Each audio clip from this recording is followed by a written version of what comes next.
अध्यक्ष या नात्याने सर्वांचे आभार मानतो आणि ह्यापुढेही असं सहकार्य असावं अशी सर्वांकडून अपेक्षा व्यक्त करतो. एकूण किती विद्यार्थ्यांनी याच्यामध्ये सहभाग घेतला?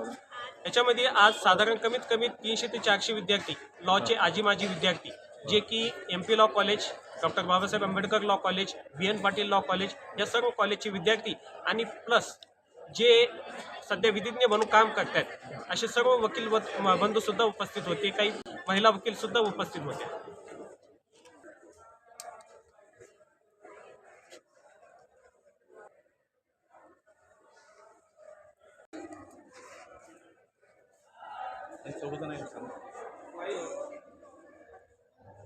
दिनांक 5/4/2026 रोजी शिव फुले शाहू आंबेडकर हा प्रोग्राम इथे अरेंज केलेला आहे आपल्या मंदिरमध्ये आणि खूप चांगल्या प्रकारे हा प्रोग्राम झालेला आहे. यामध्ये आमचे सन्माननीय ॲडव्होकेट सावंत साहेब, बागुल साहेब, आमचे PDJ गिरीश अग्रवालजी सर आणि सर्वात मोठे प्रवक्ते जे आज निर्भळपणे आपलं मत व्यक्त करतात, बडे मुद्दे मांडतात असे आमचे विलास बडे साहेब. त्यांनी खूप चांगल्या प्रकारे मार्गदर्शन करून प्रत्येकाला कशा प्रकारे आपण फाईट केली पाहिजे, कशा प्रकारे आपण फुले शाहू आंबेडकर हे लोकांपर्यंत पोहोचवले पाहिजे, कशा प्रकारे संविधान आपण लोकांपर्यंत पोहोचवले पाहिजे यांचं चांगल्या प्रकारे त्यांनी आपल्याला सांगितलं. त्याबद्दल त्यांचे खूप खूप आभार व्यक्त करतो. येणाऱ्या नवीन पिढीला चळवळीत जे मोमेंट आहे आपली, जे कॉन्स्टिट्यूशननुसार आपल्याला सर्व पद्धतीने आपल्याला आज कॉन्स्टिट्यूशननुसार आपल्याला आज जावं लागते, त्या पद्धतीनेच आज बडे साहेबांनी संविधानाचं महत्त्व सांगितलेलं आहे आपल्याला. कार्यक्रमाचा हा मुख्य उद्देश आहे की जे समाजातील तळागाळातील लोक आहेत त्या लोकांपर्यंत आज ज्या काही राजकीय घडामोडी चालू आहेत या राजकीय घडामोडीबाबत सामान्य लोकांना सुद्धा प्रत्येक गोष्ट समजली पाहिजे. आज खूप मुद्दे आहेत, जसं की काही दिवसापूर्वी हे जे प्रकरण निघालं होतं खरात यांचं, तर प्रत्येकांना आपली भूमिका ही कळाली पाहिजे. कुठं चुकते, काय बरोबर, काय चूक, ह्या गोष्टी ह्या गरजेच्या आहेत सामान्य माणसापर्यंत पोहोचवणं.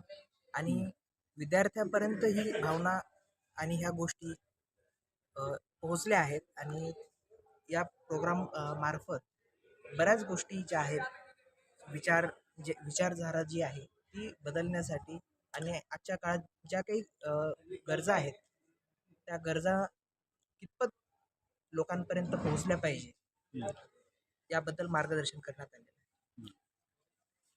मी डेमोक्रेसी वर्क फाउंडेशनच्या नावावर, जातीच्या नावावर जे म्हणजे चाललेलं आहे बघा ना, गोविंद पानसरे असतील, दाभोळकर साहेब असतील, यांना जीव गमावा लागला ना.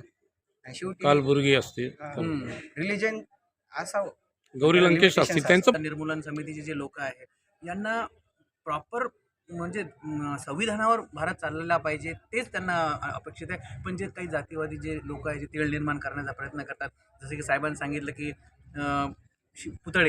पुतळ्यांचा विषय होता, हे असे छोटे छोटे मुद्दे, पण याच्यातून खूप मोठा आक्रोश निर्माण होऊ शकते जेव्हा जातीवादी तिळा निर्माण होते. एक मराठा, हिंदू, मुस्लिम, सिख, ईसाई, कोणी म्हणते हा पुतळा इथं बसू नका, तो पुतळा तिथं बसू नका, म्हणजे काही साधी गोष्ट नाही. पहिले बघा, मराठा मोर्चाच्या पहिले म्हणा या समजा या ॲक्टिव्हिटीच्या पहिले म्हणा, आपण एकत्रित राहत होतो, एकत्रित टिफिन खात होतो, एकत्रित सर्व गोष्टी होत्या. म्हणजे आमची जी कम्युनिटी होती, जे बुद्धिस्ट म्हणा, मराठा म्हणा, पण आज थोडंसं विभागल्या गेलेलं आहे. मग तुम्हाला असं म्हणायचं की गव्हर्नमेंटचं फेल्युअर आहे? येस, 100% गव्हर्नमेंट फेल्युअर आहे. आणि गव्हर्नमेंट कधीच सलोखा निर्माण करण्याचा प्रयत्न करत नाही, हे फक्त आग लावण्याचा प्रयत्न करते. जर एखादा हिंदू मुस्लिम जरी त्यांचा गोडवा निर्माण करत असेल तरी तोही त्यांना देखावला जात नाही. आज हे स्टेज आहे.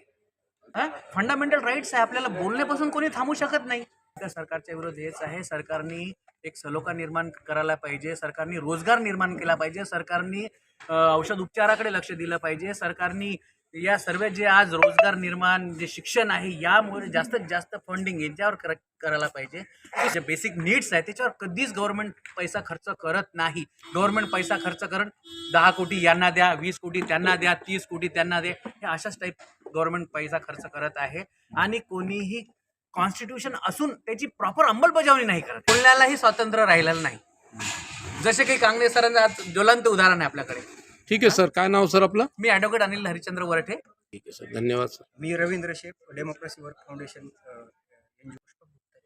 उच्च न्यायालय औरंगाबाद. थँक्यू.